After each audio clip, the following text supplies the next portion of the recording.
What the hell are you doing with my car? I've always thought of the M6 as a two-door version of the M5. But now with BMW's confusing array of Grand Coupes, we have the four-door version of the two-door version of the four-door M5, if that makes any sense whatsoever. But it is so goddamn sexy. It is Who so cares? sexy. This is in a class of cars that kind of came out of nowhere. It's both a sedan, but with coupe styling. CLS 63, Audi RS7. Yes. They're not only incredible performance cars, they're some of the most badass looking cars ever made. The M5 starts at $94,000 and an M6 Grand Coupe starts at $117,000. You literally are just paying that for is looks. a lot of extra money. What are you paying for? Looks. Well, 100% looks. yeah, looks, a restyled interior. Yeah. As you notice in the back, they call this a 4+1 seating arrangement, which I find hilarious. So you've got to be smart enough to add up 4+1 to be able to buy an M6, but you've got to straddle the central console if you want to sit in the back. But that gives this incredibly beautiful center console design that extends all the way to the back, kind of like a repeat. It reminds me of that. Oh yeah, it does, yeah. This thing is an absolute monster from performance perspective. It has the 4.4 liter twin turbo V8, same thing as the M5. This car, being a competition pack, ups the horsepower to 600 horsepower, which is a lot. It does weigh a decent amount, rear wheel drive, almost 4,400 pounds, so it is heavier than the M5. But with the DCT, it's quite quick to say the least. One thing about this car though, the one problem is, given the fact that it is rear wheel drive and makes so much horsepower and torque, is traction. Yeah. It constantly, like just that, the traction light is always flashing. It can't quite put the power all the way down, which is why the next generation is supposed to come with all-wheel drive. I think that's what's happening now with the addition of turbocharged engines. They have so much power and so much torque now that the only thing these companies can do is make them all-wheel drive. I know BMW probably didn't foresee that or even want to do that. They probably wanted larger displacement, naturally aspirated, rear-wheel drive cars, but because of government regulations and fuel economy standards and the competition, they've got to go with all-wheel drive. But honestly, I think that'll be cool because then you can drive this car year-round. We were discussing what other cars you could get and how this is, in a way, an ultimate all-around car with the big asterisk that if you live in a place with a snowy climate in the winter, it's not gonna work. You won't be, it'll sit in your garage. That's where the RS7 does win out, all-wheel drive. Absolutely. But I like this more than the RS7. I do too. I think it looks a bit better. It just, for some reason, it appeals to me a little bit more than the RS7. Yeah, it's funny. If someone says they own an M6 Grand Coupe, which the owner of this car contacted us on Instagram to give it to us, it's just, they're like, oh, yes. You're like, okay, that is freaking cool. On another level than the M5. I mean, this car is 4 inches longer, it's a ½ an inch wider, but almost most importantly, it's 2.5 inches shorter. The roof line. They all come with a carbon roof, but at 2.5 inches, that's a big big difference. So that's this car probably why is it looks so much Yeah, cooler. it's much squattier. Squattier? You know. That's a nice word. That was not an attractive word for describing the M6. Squattier. If there's a synonym for squatty but also sexy, that's what that's what I'm going for here. This one is one of my favorite color combinations. White with the black accents, black wheels. It is a compact, and it's got some carbon pieces everywhere. It has the carbon ceramic brakes. It was quite expensive when new. This thing's stickered for $147,000, which is one of the most expensive BMWs you can buy. Yeah, if you get the executive package, which this has, $5,900 option, you get the upgraded Bang & Olufsen sound system, which is so incredible. And all the carbon everywhere. Yeah, did some sound benchmarking on this actually, and also they had the similar system in an A8L, and oh my gosh, at that point I hadn't heard the Burmester system, the high-end audio in the Mercedes, but this is well up there, if not better. Ultimate audio system. It also comes up with heads-up display. You get shades that go up and down, so you can block out the people who are clearly jealous of your M6 Grand Coupe, as well as heated seats and heated and ventilated seats in the front. Really comfortable. It is comfortable, and also I'm kind of, it's so weird. It feels spacious in the sense that we've got plenty of headroom, plenty of legroom. but at the same time, it feels like a smaller car on the inside than the outside would seem, which makes the driving experience better. And I think that's what BMW is all about. Somehow they're able to make every car, whether it's a M2 or a 760, feel like you're in a driving position that makes it a true enthusiast driver's car. I mean, 0 to 60 in 3.9 seconds for a 4,400 pound. Yeah. Like, what? Rear-wheel drive, 600. Oh my! And it sounds with a full stock-wise, it sounds pretty good. Yeah. But with some aftermarket catless downpipes and it whistles and oh my god, they sound good. And even this just putting around as we were filming some exterior shots and Eddie was driving it around. Yeah. Low RPMs, it still sounds really, really good. Now, it doesn't scream like the V10 M5. No. But it's a different type of sound, and I'd still like it a lot. It's a more mature progression and evolution of the previous gen M6. That's true, I agree with that. With I mean, that's kind of a all-out F1 racing heritage V10 engine. And this is, especially in the Grand Coupe, it feels less like somebody buying a really high-end sports car. This is, you're a classy person if you buy this vehicle.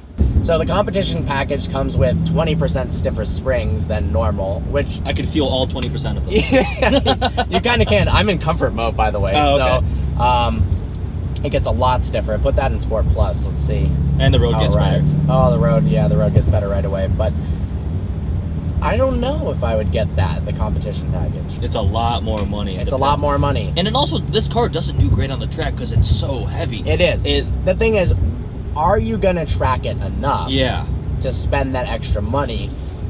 Sure, the extra 40 horsepower is cool. You could do that with a tune so easily. The heads-up display is awesome in this thing. I do like the BMW heads-up display. It's colored. It's really bright. It says the speed limit right now, what gear I'm in, everything that I need without being intrusive and annoying. Oh, God. Really nice induction noise. It almost sounds a little bit fake. But do they have? I think they have. They do. BMW did implement the fake audio. Yeah, but exhaust or sounds. I don't really care. It still sounds good. It's still and it's fast enough, so whatever. 7-speed double clutch transmission. You've got a no-cost option, which is the manual transmission. A manual M6 Grand Coupe, that would be pretty cool. It's rare. I was talking to the owner actually about that. The manual just doesn't seem to fit the character of this car really. Yeah, I agree. The one I drove, the M6 Coupe manual, it was definitely cool, but it's such a bigger luxury GT rocket ship. It just didn't feel right with a manual. I'd prefer the DCT. And people are going to hate on that, but I would very much respect the person who chooses to get a manual in this car, but I do feel like this, especially the Grand Coupe, I think it needs that 7-speed. And it is such a good transmission. I mean, short of the PDK or the new double clutch in the R8 or the Huracan, this is like the best transmission out there. It's awesome. And you've got tons of customizability with the driving experience as well. You can control the stiffness of the steering, stiffness of the suspension. All independently, that's the key thing. Exactly. Yeah. How hard the car shifts. Launch control is still like the stupidest thing. BMW, if you're watching this, we love your cars, but please change it to turn traction control off in the highest intensity setting with shifts and all that. Foot on the brake, floor the gas, let go of the brake. That's not mine. In the i8, it's like that. Sport mode, traction off, floor, go. Perfect. That's easy. It's really easy. Instead of putting it in all the craziest modes, then turning traction off. Turn the parking sensors on, you set the audio to 16, and push the lever forward for 4.5 seconds, then release the lever. Why do you need to touch the shift lever in order to launch the car? It's not a manual. It's kind of weird. We're at a red light here, which means testing 0 to 60 in the M6 Grand Coupe. And I imagine Eddie's gonna laugh, I'm gonna laugh, and it's gonna be fun.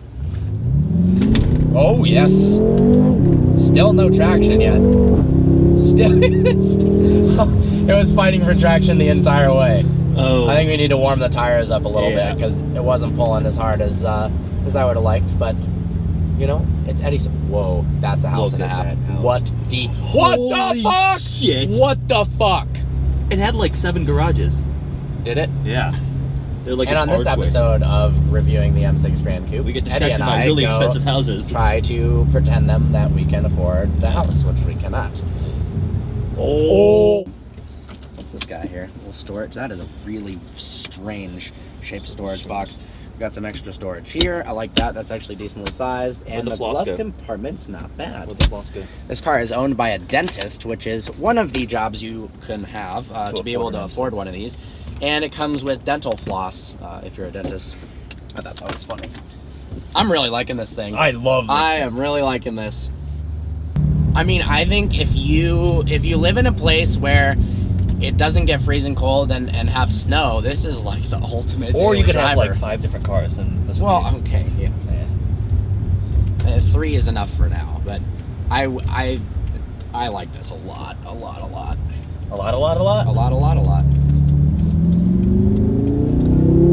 Traction control light is just flashing. Okay, wow. All right, this car. Oh God. That's fast. Damn, I love this transmission. Yeah, the transmission's awesome. This car is sweet. So for the money. Yeah, like I was saying, over $100,000 for a sedan, you're into either you go the really luxury route of an S-Class, S550, an Audi A8L, loaded 7 Series, or you go for the hardcore performance, which still has some luxury in it. But build quality, equipment-wise, how do you think this compares to the S-Class? Something like that? I think this is a good middle ground. Yes. And that's because it is so expensive that it's able to do that. Yeah.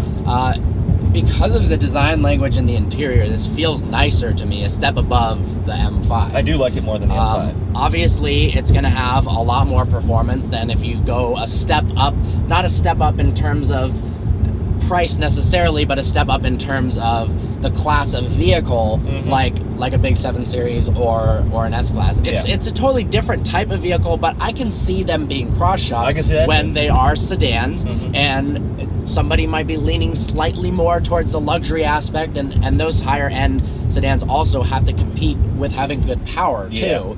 I mean, the 7 Series has a V12. It makes a ton of power.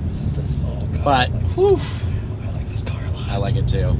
Looks-wise, one of the best-looking cars to ever be made. I mean, it's got better proportions than an M6 Coupe. It looks better than an M5.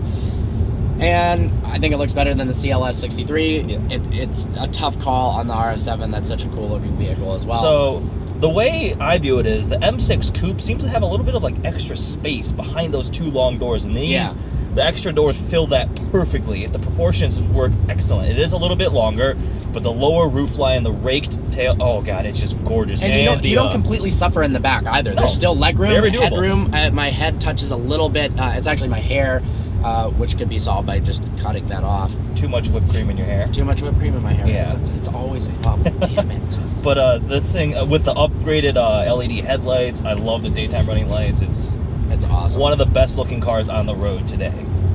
So there you have it. I mean, we love driving it. The driving dynamics are fantastic. It's heavy, so no, this doesn't feel like an M4. It's not nimble. But for what the car is and what it's supposed to be, it really can't like get the weight to the steering too. It really can't get much better at all. No, not at all. I mean, it has all the tech and the nice luxury features you want, and it looks gorgeous. Yeah. And it's fast as. It's fast as F. Censor myself. Well, I hope you enjoyed this review. Like always, please browse our channel and subscribe. Look forward to seeing you next video. I'll buy an M6.